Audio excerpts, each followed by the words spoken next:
Good morning mga idol. Tara magkape tayo sa tinapay. Kape ulit. Masyado makulimlim ang panahon, no? Kaya ingat po tayo lahat mga idol. Tinapay.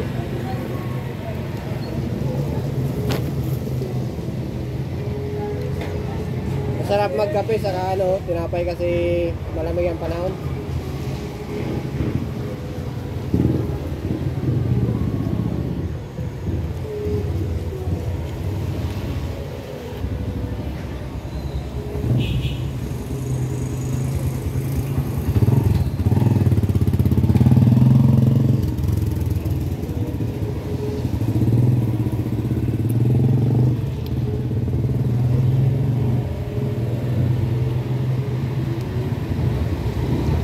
Bye bye.